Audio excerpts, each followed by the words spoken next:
Ladies and gentlemen, we have breaking news tonight out of Canada, and this one could reshape the entire North American continent. What I'm about to tell you is not speculation. It's not rumor. It's a certified legal process that just took a massive step forward. Bill 14 received royal assent on this past Friday. Either Alberta becoming an independent sovereign nation with economic union to the United States, becoming a U.S. territory, or pursuing full statehood. The petition, which will hopefully lead to a referendum in 2026, and they have over 250,000 people committed to sign that petition when they only actually need 177,000. So Rath is leading a court effort to allow a separation referendum, despite another petition affirming Alberta stay in Canada, going through the verification process with Elections Alberta. And there's another petition with over 250,000 committed signers, ready to push for independence options, ranging from becoming an independent sovereign nation with economic ties to the United States. Means this move from being a conversation at the dinner table to an actual legal process that politicians can't just sweep under the rug. The petition needed roughly 294,000 signatures to meet the threshold. To make Canada the 51st state, and a group in Alberta is apparently on board. Jeffrey Rath is leading that group, a lawyer from Alberta.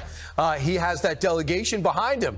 You are for joining America? Hundreds of Albertans that are reaching out and volunteering to join our delegation. Right now, our group is very small. It's a steering committee. Within the next 2 years, that fundamentally changes everything we know about North American borders.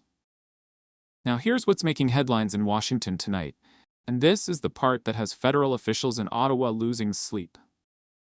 The Alberta Prosperity Project, led by Alberta lawyer Jeffrey Rath, has been having actual conversations with people in the American capital. We're not talking about random lobbyists or think tank analysts with no real influence. According to sources close to the movement, these discussions have included energy industry representatives, legal scholars who specialize in statehood processes.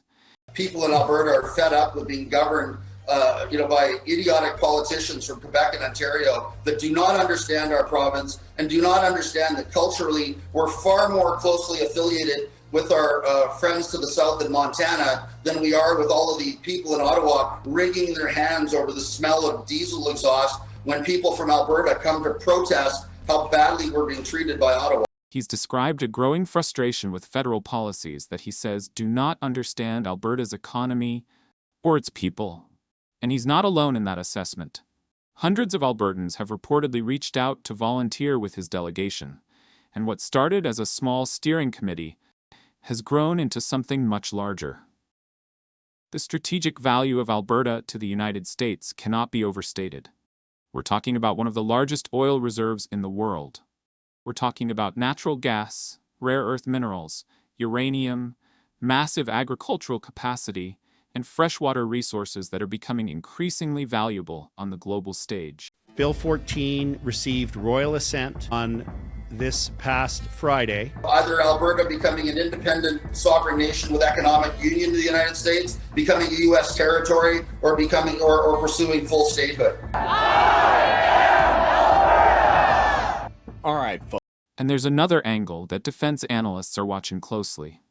Adding Alberta would create a land bridge to Alaska, which has massive implications for Arctic development and national security.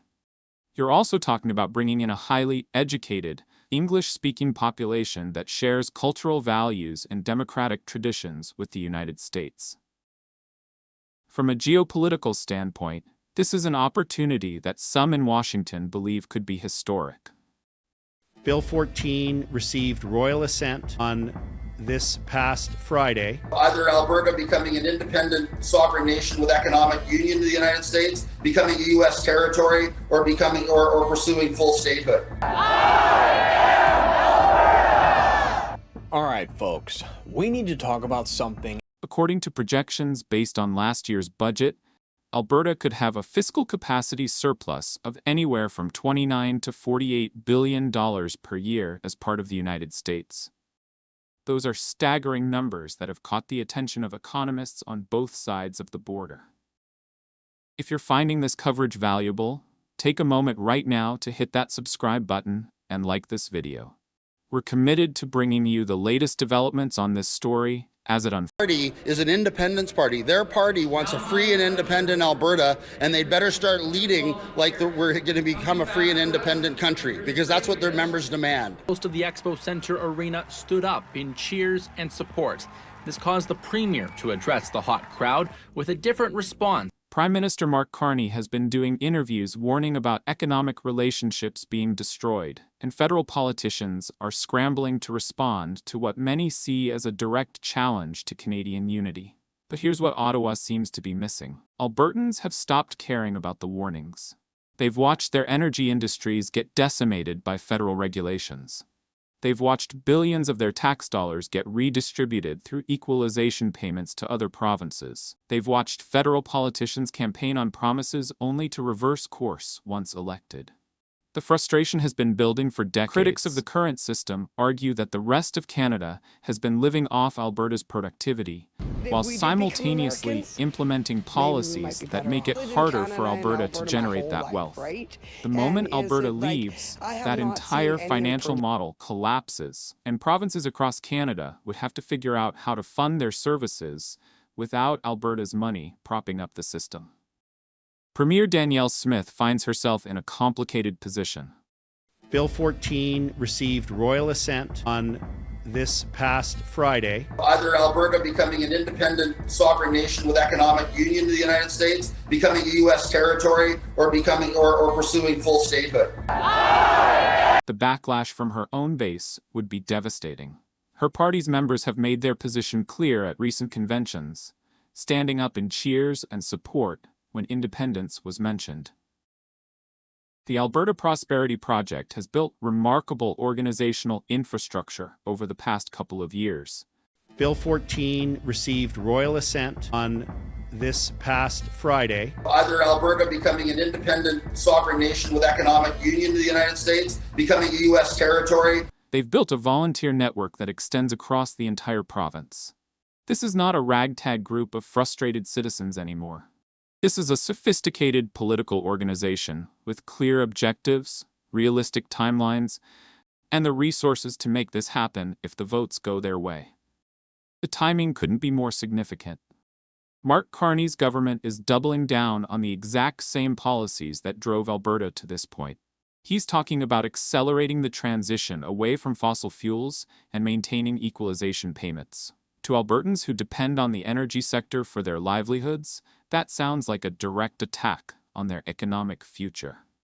That attitude from Ottawa is exactly why this referendum movement has gained so much traction. The problem with the MOU, it's nothing. It's nothing. You can't claim it's a victory.